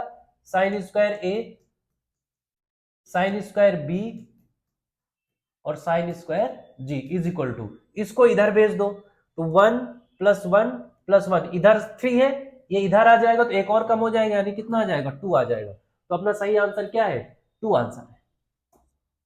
आई होप इतनी बात तुमको समझ में आ गई होगी, वो भी अच्छे से आ गई। अगर नहीं आ रही है तो कमेंट कर देना, फिर से हम कोशिश करेंगे एक सुंदर सा अच्छा सा तड़कता भड़कता वीडियो बनाए कि 5 मिनट में 3D कैसे समझे, ठीक है। चलो, if a line makes angle 90 degree 60 degree respectively with the positive direction of x and y axis, यानी एक लाइन है जो एक्स एक्सिस से 90 डिग्री वाई एक्सिस से 60 डिग्री का एंगल बना रहा है, find the angle which makes with the positive direction of Z axis, यानी तुम्हें जेड एक्सिस से कितना एंगल बनाएगा ये पूछा गया है। यानी इसको भी हम डायरेक्शन कोसाइन से कर सकते हैं। कभी भी अगर तुम्हें एक्सिस से एंगल्स दिया जाए तो 99.9 चांस है कि तुम्हें उसमें डायरेक्शन कोसाइंस का यूज करना पड़ेगा, ठीक है। चलो, अब हम यहाँ पे एल की वैल्यू लिख दे रहे हैं, एल की वैल्यू कितनी है cos 90, फिर हम एम की वैल्यू लिख दे रहे हैं, एम की वैल्यू कितनी है cos 60 डिग्री, और हमें जेड एक्सिस से निकालना है, यानी हम वहां से थीटा मान ले रहे हैं, उसको लिख दिया हमने cos थीटा। हमको एक बात पता है कि एल का स्क्वायर प्लस एम का स्क्वायर प्लस एन का स्क्वायर का सम 1 होता है, ये अपन ने अभी थोड़ी देर पहले पढ़ा है।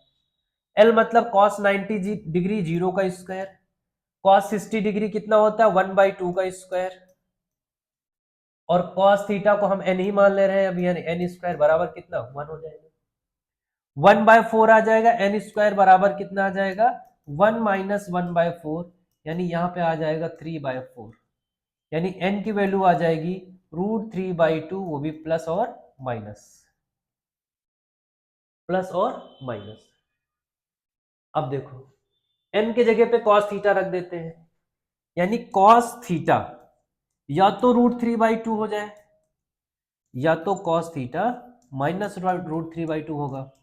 जिस दिन cos थीटा √3/2 होगा उस दिन थीटा कितना आ जाएगा 30 डिग्री आ जाएगा, और जिस दिन ये माइनस √3/2 होगा उस दिन 120 डिग्री, सॉरी 150 डिग्री आ जाएगा। अब ये ट्रिग्नोमेट्री का खेल है, तुमने खेला होगा 11th में, ये जहां पे हमने ये जो चीज सॉल्व कर रही है किसका खेल है, ट्रिग्नोमेट्रिक खेल है, और ये तुम खेल के ही आए होगे यहाँ तक, तो इसलिए यहाँ पे हमें खेलने की जरूरत नहीं है, गाइस समझ गए होंगे, ठीक है। अच्छा, यहाँ पे जो प्लस माइनस आया, इससे मेरे को एक बात याद आया कि जो डायरेक्शन, ये क्वेश्चन समझ में आ गया होगा, दोनों हटा देते इसको, कि जो डायरेक्शन कोसाइन होता है ना वो बेटा यूनिक होता है, ठीक है, ध्यान से देखना। अगर मान लो ये लाइन है तो या तो ये ऐसे होगा यानी ऊपर की तरफ, और या तो वो नीचे की तरफ होगा, ठीक है।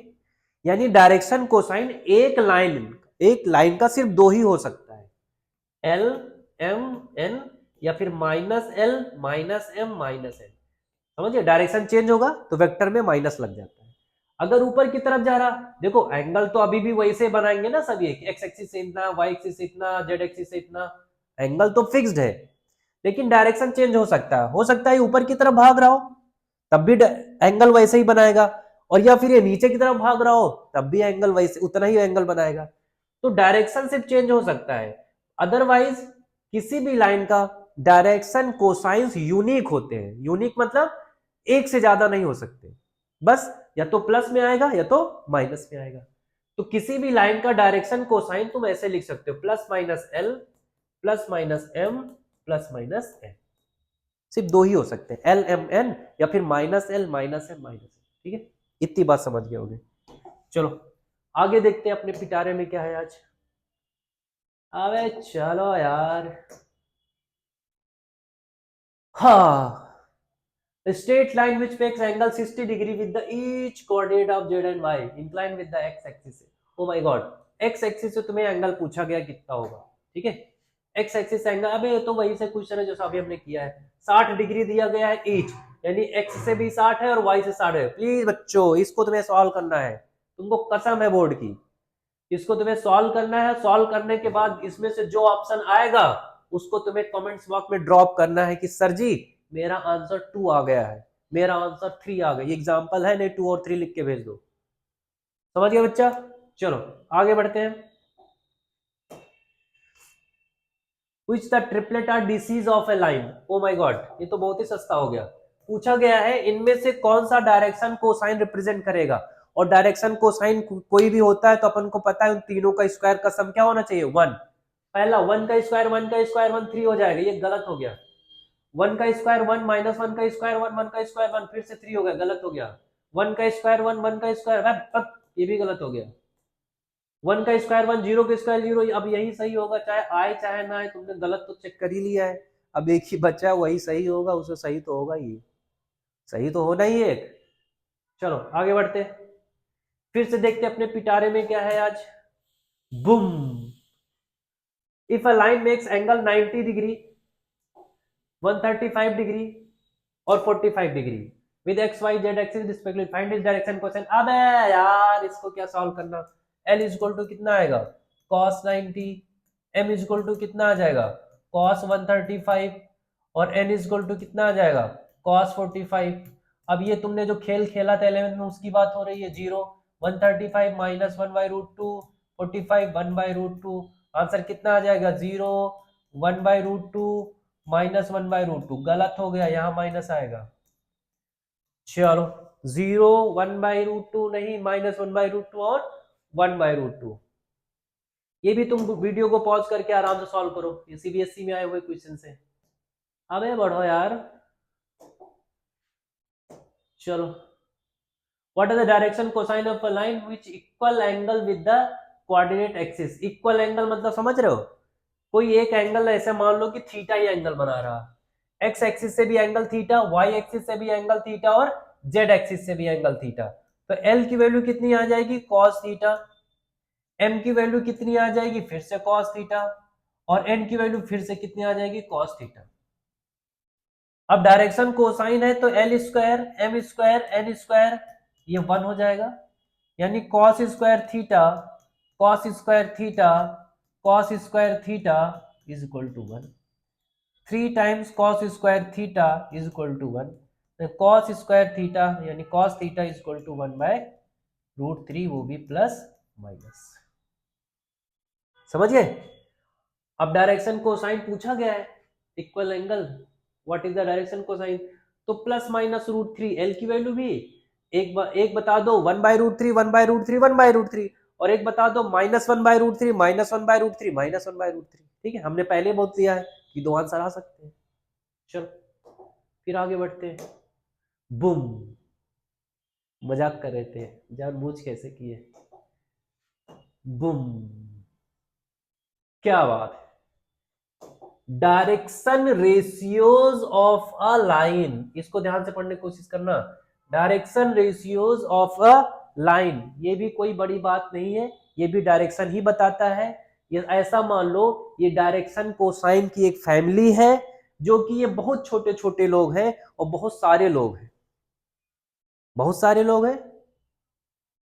मतलब ये है कि एक लाइन का डायरेक्शन रेशियोज करोड़ों तरीके से लिख सकते हो, करोड़ों हो सकते हैं, लेकिन डायरेक्शन कोसाइन सिर्फ दो ही हो सकता है, या तो प्लस प्लस प्लस या तो माइनस माइनस माइनस, बाकी नहीं हो सकता। लेकिन डायरेक्शन रेशियोज करोड़ों हो सकते हैं, मतलब कुछ भी तुम लिख दो उस रिलेशन के हिसाब से तो वो आंसर माना जाएगा। अब कहानी क्या है, डायरेक्शन रेशियो डायरेक्शन कोसाइन से कैसे रिलेटेड है ये हम पढ़ने की कोशिश करते हैं। three numbers which are proportional to the direction cosines of a line are called the direction ratio of that line.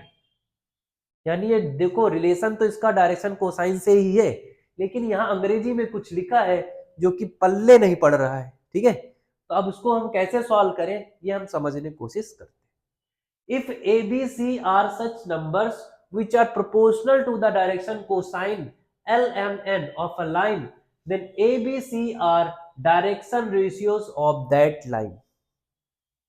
भैया ये तो समझ में नहीं आया हमको, चलो फिर समझने की कोशिश करते हैं।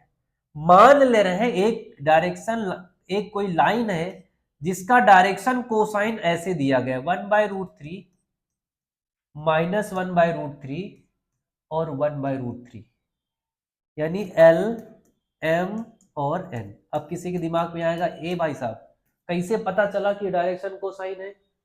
स्क्वायर करो ना, 1/√3 का स्क्वायर 1/3, 1/3 1/3 तीनों को जोड़ दो 1 आ जाएगा, यानी ये डायरेक्शन कोसाइन है किसी भी लाइन का, ठीक है। अब हमको बोला गया है कि direction cosine then three numbers which are proportional to the direction cosine। proportional मतलब ये है कि अगर इन तीनों नंबर को तुम ऐसे नंबर से डिवाइड कर दो कि सब बराबर हो जाए, लाइक 1/√3 हम इसको 1 से डिवाइड कर दिए, बराबर -1/√3 इसको हम -1 से डिवाइड कर दिए, इधर 1/√3 डिवाइड बाय 1 कर दिए। अब ध्यान से देखना, ये 1/√3 लिखा है, ये भी 1/√3 लिखा है और ये भी 1/√3, तीनों बराबर हो गए। यानी जो डायरेक्शन रेशियो आएगा इस बार एक तो आ सकता है 1 -1 1, यानी इसका जिसका डायरेक्शन कोसाइन ये है उसका एक डायरेक्शन रेशियो हमने बना लिया है 1 -1, ठीक है। अब ध्यान से देखना, डायरेक्शन तो ये भी देगा, किसी भी लाइन का जब इक्वेशन निकालोगे तो डायरेक्शन का काम ये भी करेगा। मान लो ये घर पे नहीं है, उस दिन बुजुर्ग आदमी है, घर पे नहीं है, तो हम इसके भाई चाचा दादा जो है इससे भी काम चला सकते, ये भी डायरेक्शन ही बताएंगे हमको, ठीक है। अब तुम लोग के दिमाग में एक बात ये भी आ रहा होगा कि ये भाई साहब ये जो तुम बताए हो अभी हमको, अगर हम ऐसे ना करें, 1 से हम डिवाइड ना करें और हम अपने तरीके से डिवाइड कर दे तो क्या तुमको क्या दिक्कत है भाई? इन भाई साहब को क्या दिक्कत है? दिक्कत है क्या कोई? अभी भी तो रेशियो बराबर है, देखो 1/2√3 1/2√3 1/2√3, अभी भी रेशियो बराबर है। इसका मतलब है कि इसका एक डायरेक्शन रेशियो ये भी हो सकता है 2 -2 और 2, ऐसे करोड़ों हो सकते हैं। अब तुम फील कर पा रहे हो इस बात को? तुम्हें ऐसे नंबर्स डिवाइड करो, तीनों बराबर हो, बीच में एक माइनस हो, बस काम खत्म, आएगा बराबर ही आएगा तीनों रेशियो। तो डायरेक्शन रेशियो करोड़ों हो सकते हैं, कैसे निकालते हैं ये भी हम तुमको समझा दिए। डायरेक्शन रेशियो एक लाइन के फिक्स्ड नहीं होते, डायरेक्शन कोसाइन फिक्स्ड होते, यूनिक होते। डायरेक्शन रेशियो यूनिक नहीं होते, इसका हम एक और एग्जांपल तुमको समझाने की कोशिश करते हैं। मान लो कोई वेक्टर है i कैप 2j कैप और 3k कैप, ठीक है। इसका भी डायरेक्शन है 1 2 3, इसका डायरेक्शन क्या है 1 2 3। अच्छा ये तुमको भी समझ में नहीं आएगा, देखो अगर मान लो किसी कोई लाइन है और तुमसे बोला जाए इसका डायरेक्शन रेशियो एबीसी है, इसका डायरेक्शन रेशियो क्या है एबीसी है, तो इस वेक्टर को तुम ऐसे लिख सकते हो ए आई बी जे और सी के, इस वेक्टर को तुम ऐसे लिख सकते हो। अगर किसी लाइन का जो डायरेक्शन रेशियो है वो एबीसी है तो उस डायरेक्शन को, यानी उस डायरेक्शन को तुम ऐसे लिख सकते हो, ये डायरेक्शन है कि भैया ये वेक्टर फॉर्म में हमने लिख दिया कि ये डायरेक्शन है ए आई बी जे और सी के। अब कोई लाइन जो आएगा ना वो इसी की डायरेक्शन बनाना पड़ेगा। तुमसे बोला गया find a line which direction ratios are this, तो वो जो लाइन बनेगा ना वो इसी के पैरेलल बनेगा ना, यानी वो लाइन ऐसा बन सकता है, इसका जो डायरेक्शन होगा वही इसका डायरेक्शन होगा, समझिए क्या? हाँ, तो डायरेक्शन रेशियो से डायरेक्शन वेक्टर में तुम ऐसे कन्वर्ट कर लो, कोई दिक्कत नहीं। अब इसका जो डायरेक्शन होगा वो यही होगा ए आई बी जे सी के, बोल सकते हो कि एक ये लाइन है जो इस लाइन के पैरेलल है। ये तो हम 3D में अभी डिस्कस करेंगे, फिलहाल थोड़ा सा बता रही है। बात समझ में आई क्या इतना? चलो आगे बढ़ते हैं। फिर से नहीं बढ़ रहा आगे। ये कुछ पॉइंट्स है जो अपन समझने की कोशिश करते हैं। नंबर ऑफ डायरेक्शन रेशियो और नहीं, अरे यार ये तो हम बता ही चुके तुमको, डायरेक्शन रेशियो यूनिक नहीं होते, where number direction cosines are unique, ये भी बता चुके हैं। A square B square C square equal to 1 अगर A B C direction ratio है तो, डायरेक्शन कोसाइन है तो। अच्छा एक बात ये भी ध्यान रखना, तुमको पता नहीं चलेगा कि डायरेक्शन कोसाइन दिया गया है कि डायरेक्शन रेशियो दिया गया है इन टर्म्स ऑफ डायरेक्शन। ठीक है, अगर तुम्हें बोला जाए कि भैया एक लाइन है जो इस वेक्टर के पैरेलल है, तो जिस वेक्टर के पैरेलल है वो उसी के डायरेक्शन रेशियो, उसी के डायरेक्शन कोसाइन तुम्हें उस लाइन में यूज करना है। लेकिन कैसे पता चलेगा कि ये डायरेक्शन रेशियो दिया गया है कि डायरेक्शन कोसाइन? सिंपल, अगर उनके स्क्वायर का सम 1 हो रहा है तो यानी वो डायरेक्शन कोसाइन दिया गया है, 1 नहीं हो रहा तो इसका मतलब वो डायरेक्शन रेशियो दिया गया है। बस इससे डिफरेंशिएट कर सकते हो और कुछ नहीं कर सकते। ठीक है, एक क्वेश्चन करते हैं, a line OP makes with x axis an angle measure 120 degree and y axis is an angle 60 degree, find the angle made by the work। ये क्वेश्चन कर चुके हो, ये हम नहीं करेंगे, तुम लोग करके आंसर बताओ क्या आएगा। Direction cosine of line joining P and Q, चलो इसको पढ़ते हैं। Direction cosines of a line joining P and Q, यानी P और Q तुम्हें एक लाइन दिया गया है जिससे हमें डायरेक्शन कोसाइंस की वैल्यू बतानी है। उससे पहले हम डायरेक्शन रेशियोज बता देते, ठीक है, हम DRS लिख दे रहे हैं, डायरेक्शन रेशियोज लिख रहे हैं। ठीक है, हम डायरेक्शन रेशियोज लिख रहे हैं।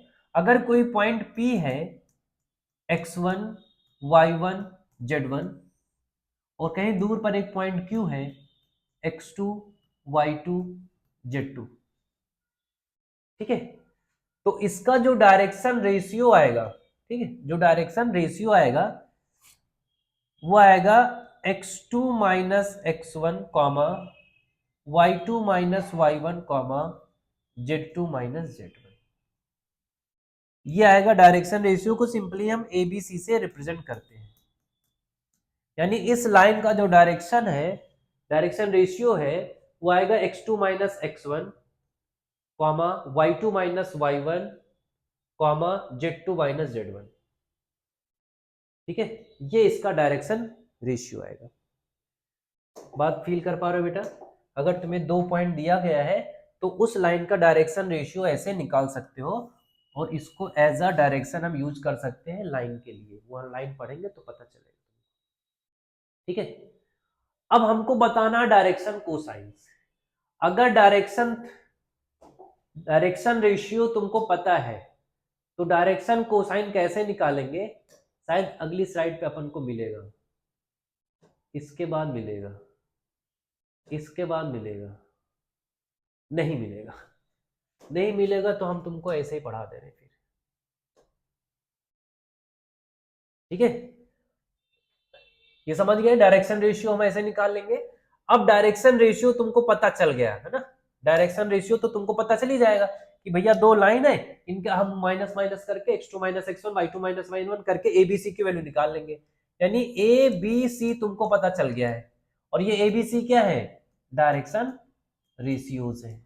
ये भी क्या है? डायरेक्शन रेशियोज है। तो अगर तुमको डायरेक्शन रेशियो पता है और तुम्हें डिसीज निकालना है, डायरेक्शन कोसाइंस निकालना है, तो तुम्हें करना क्या है, पहला वाला जो है डायरेक्शन रेशियो वो A है, उसको हमें डिवाइड करना है इन तीनों की स्क्वायर से, यानी A square plus B square plus C square. ये आ जाएगा तुम्हारा L की वैल्यू, फिर आ जाएगा B लिखना है यहाँ पे, फिर से वही करना है रूट, ये डायरेक्शन रेशियोज है, A square B square C square, और फिर आएगा C root over A square B square C square. ठीक है, ये आ जाएगा डायरेक्शन कोसाइंस। अगर डायरेक्शन रेशियो तुमको पता है तो डायरेक्शन कोसाइन तुम ऐसे लिख देना, उस फॉर्मूले से आंसर। ठीक है, और तुम्हें पॉइंट्स दिया जाएगा तो इन पॉइंट से पहले तुम्हें डायरेक्शन को रेशियोज निकाल लेना है, ऐसे x2 माइनस x1 A की value, y2 minus y1 B की value, z2 minus z1 C की वैल्यू, और जैसे डायरेक्शन रेशियो पता चलेगा तो ना डायरेक्शन कोसाइन ऐसे निकाल देंगे। उम्मीद करते हैं समझ में आ गया होगा।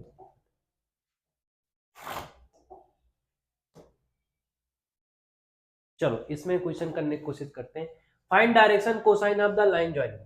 इस और इन बीच का एक पॉइंट है P और Q, इसका डायरेक्शन कोसाइन बताना। तो पहले हम डायरेक्शन रेशियो निकालते हैं। डायरेक्शन रेशियो क्या होता है?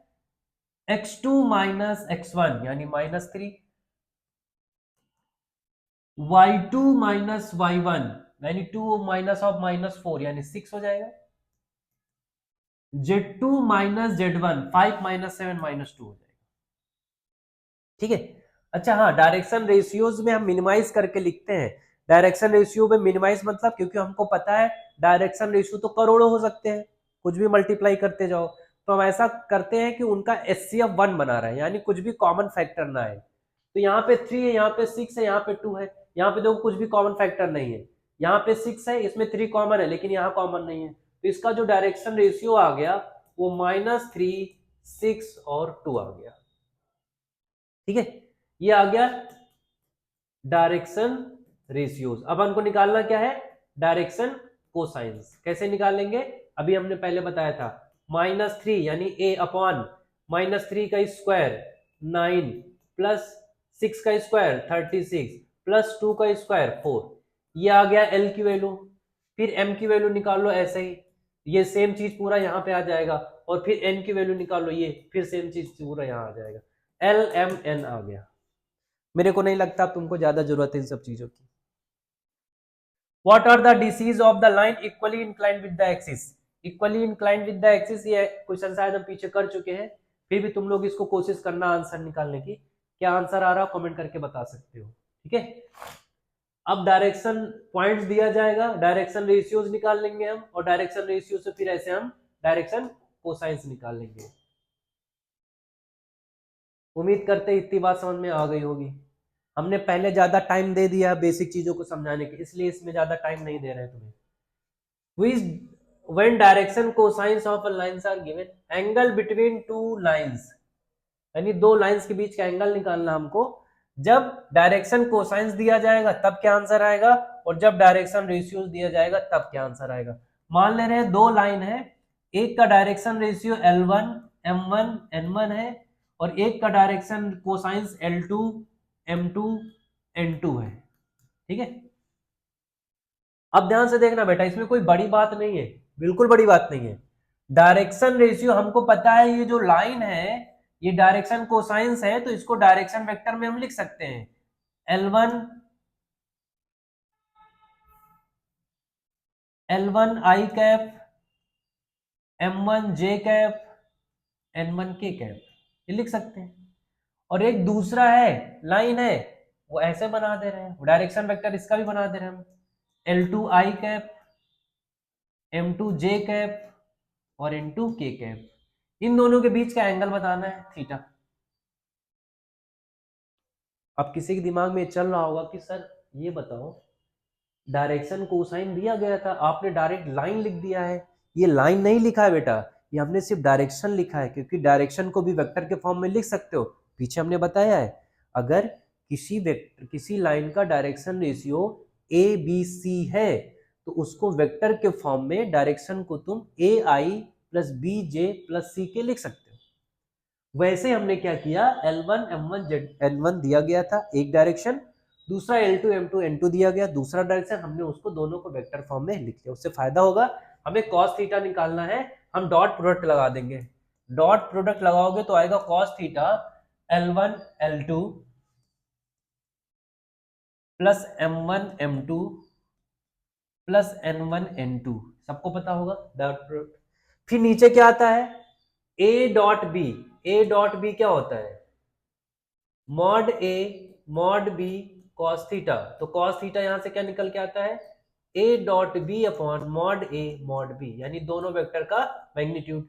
अब इन दोनों वेक्टर का मैग्नीट्यूड निकालने की जरूरत नहीं है, क्योंकि ये क्या है, डायरेक्शन कोसाइंस है। तो L1 square M1 square N1 square की वैल्यू 1 ही हो जाएगी, और इसकी भी 1 हो जाएगी, तो नीचे कुछ लिखने की जरूरत नहीं, यानी यही तुम्हारा फाइनल आंसर है। ठीक है, ये है तुम्हारा angle between two lines when direction cosines are given. ठीक है, जब डायरेक्शन कोसाइंस दिया जाएगा तो तुम उन दोनों का ऐसे मल्टीप्लाई करके लिख देना, वो आंसर आ जाएगा।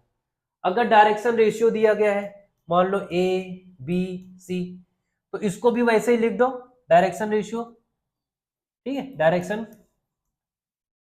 डायरेक्शन के फॉर्म में लिख दो ऐसे ही सेम, बस इस बार जब तुम डिवाइड करोगे तो करना पड़ेगा क्योंकि डायरेक्शन रेशियोज का स्क्वायर का संबंध नहीं होता है। तो यहाँ पे जो आंसर आएगा इस बार वो आएगा कॉस थीटा, सेम ऐसे ही करना है, a1 a2 plus b1 b2 plus c1 c2 upon, इस बार क्या आएगा, इनका स्क्वायर का संबंध थोड़ी होगा, वो तो सिर्फ डायरेक्शन कोसाइन में होता है, तो नीचे ये भी आ जाएंगे। हमें लग रहा है कि समझ में आ गया होगा बेटा, नहीं समझ में आ रहा हो तो वो भी कमेंट कर सकते हो, और समझ में आ गया तो प्लीज वो भी कमेंट कर देना, मेरे को अच्छा लगेगा, दिल से बता रहे हैं, बहुत अच्छा लगेगा। समझ में गया क्या यहाँ तक विद्यार्थी? ये बात यहाँ तक तुमको समझ में आ गई होगी। अब बढ़ते हैं आगे, कुछ है अपने पिटारे में, चलो भाई जल्दी fast. Condition of parallelism and perpendicularity of two lines, ये तो हो जाएगा, कॉस थीटा यहाँ पे पीछे हम समझा दे रहे तुमको।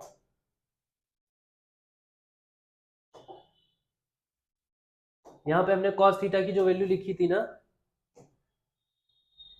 उसी से पता चल जाएगा। अगर दो लाइंस परपेंडिकुलर है, ठीक है, तो एक तो वहां हमने लिखा था cos theta L1 L2 plus L2 L3, है ना, अगर डायरेक्शन कोसाइंस है, तो अगर डायरेक्शन कोसाइंस है, इसका L1 है, इसका M1 है, इसका N1 है, इसका L2 है, इसका M2 है और इसका N2 है, तो आएगा L1 L2 plus M1 M2 plus N1 N2 is equal to कितना, 0, है ना, क्योंकि cos थीटा 0 और cos 90 की वैल्यू क्या होती है, 0 होती है। तो ये कहानी आ जाएगा अगर परपेंडिकुलर है और डायरेक्शन कोसाइंस दिया गया है। तो अगर पैरेलल है तो यहाँ पे L1 अपॉन L2 बराबर M1 अपॉन M2 बराबर N1 अपॉन N2 आ जाएगा, ठीक है, अगर डायरेक्शन कोसाइंस दिए गए हैं। तो अगर डायरेक्शन रेशियो दिया गया है A1 B1 C1 A2 B2 C2, देखो डायरेक्शन में कुछ भी दे सकते हैं, डायरेक्शन कोसाइंस भी दे सकते हैं, डायरेक्शन रेशियो पता करने का तरीका क्या है, स्क्वायर का सम 1 हो जाएगा, यानी डायरेक्शन कोसाइन दिया गया है। कंडीशन ये आ गई, अगर परपेंडिकुलर है तो ये कंडीशन आएगी, क्योंकि cos थीटा की वैल्यू क्या हो जाएगी, 0। इसके टर्म में भी हमने cos थीटा की वैल्यू लिखा था, वहां पे भी यही आया था A1 A2 करके, याद करो। तो अगर डायरेक्शन रेशियो होगा तो वहां पे भी परपेंडिकुलर वाली कहानी क्या होगी, A1 A2 plus B1 B2 plus C1 C2, इसकी वैल्यू भी क्या आ जाएगी, 0। अगर किन्हीं दो लाइंस का डायरेक्शन रेशियोज का प्रोडक्ट इस टाइप से 0 हो रहा है तो उनके बीच का एंगल कितना आएगा, 90 डिग्री। अगर वो पैरेलल होंगी तो रेशियो बराबर हो जाएगा, यानी A1 upon A2 B1 upon B2 C1 upon C2, ये आ जाएगा, पैरेलल हो जाएगा। ये सब बहुत इजी बातें हैं, इसलिए ज्यादा हम इस पर टाइम नहीं दे रहे, ठीक है। अगर दो लाइंस परपेंडिकुलर है तो ऐसा कुछ कहानी हो जाएगा उनके डायरेक्शन कोसाइंस में, अगर दो लाइंस पैरेलल है तो कुछ ऐसा कहानी हो जाएगा उनके डायरेक्शन कोसाइंस में, ठीक है। डायरेक्शन रेशियो दिया गया है तो ऐसा हो जाएगा परपेंडिकुलर में, और पैरेलल में कुछ ऐसा हो जाएगा। अब ये और ये सब हम लाइन में समझेंगे कि इसका मतलब क्या है, कि दो लाइंस अगर है उनका डायरेक्शन कोसाइन और डायरेक्शन रेशियो कैसे हम रिलेट कर सकते हैं एक दूसरे से। चलो आगे बढ़ते हैं, कुछ अपने पिटारे में है क्या, फाइंड द एक्यूट एंगल, हाँ बहुत बढ़िया, एंगल बताना है बिटवीन उस डायरेक्शन कोसाइन 2 3, यानी A1 की वैल्यू मान लो 2 है, B1 की वैल्यू मान लो 3 है, C1 की वैल्यू मान लो 6 है, A2 की वैल्यू 1 है, B2 की वैल्यू 1 है, सॉरी 2 है, और C2 की वैल्यू 2 है। तो यहाँ पे जो cos थीटा हमने फॉर्मूला पढ़ा है वो क्या पढ़ा, A1 A2 यानी 2 into 1 2, B1 B2 3 into 2 6, C1 C2 6 into 2 12 upon root over A1 square B1 square, 2 का स्क्वायर 3 का स्क्वायर, 4 प्लस 9 13 और प्लस 6 का स्क्वायर 36, 36 और 13 कितना होगा, 49 होगा शायद, है ना, इंटू 1 का स्क्वायर 2 का स्क्वायर 2 का स्क्वायर 4 प्लस 8 प्लस 1 9 आ जाएगा, ऊपर कितना आएगा 12 प्लस 6 18 प्लस 20 आ जाएगा, और नीचे यहाँ पे 7 आ जाएगा और यहाँ पे 3 आ जाएगा, तो 20 अपॉन 21 आ जाएगा, ठीक है। अब यहाँ से तुम्हें क्या पूछा गया है, एंगल पूछा गया है, लेकिन यहाँ पे तुम्हारा आंसर cos थीटा कुछ ऐसा आ रहा जिसको तुम एंगल में कन्वर्ट नहीं कर सकते हो, तो अब तुमको ऐसे लिखना पड़ेगा, कॉस थीटा की वैल्यू कितनी आई बेटा 20/21। तो थीटा तुम्हें बताना, एंगल मतलब थीटा होता है, तो तुम उसको ऐसे लिखो कॉस इनवर्स 20/21। ठीक है। अगर कॉस थीटा में कुछ ऐसा आ जाता है जिसका एंगल अपन को पता होता है तो थीटा डिग्री में लिख दो, 30 degree, 40 degree, sorry 45 degree, 60 degree, जो भी आ रहा हो। लेकिन कुछ ऐसा है जिसका एंगल तुमको नहीं पता है तो फिर ऐसे लिख दो, find the angle between the lines उस डायरेक्शन। अब यार इसको कर लेना बेटा कॉस थीटा जैसे हमने किया है, ठीक है। आंसर बता देना, हम चेक कर लेंगे, कमेंट कर देना, हम चेक कर लेंगे कि सही है कि गलत है। आगे बढ़ते हैं। The angle between two lines उस डायरेक्शन कोसाइंस, इसको हम नेक्स्ट क्लास में करते हैं, ठीक है, क्योंकि ये लाइन से ज्यादा रिलेटेड है। तो नेक्स्ट क्लास में इस क्वेश्चन को करके फिर लाइन स्टार्ट करेंगे, ठीक है बेटा। चलो bye bye, good night, take care, good night, good morning, good evening, जो भी है सब समझ लो अपने हिसाब से, ठीक है। पढ़ते रहो और हमको लाइक करो और हमको फॉलो, सॉरी हमारे चैनल को लाइक करो और हमारे चैनल को फॉलो करो। Bye bye.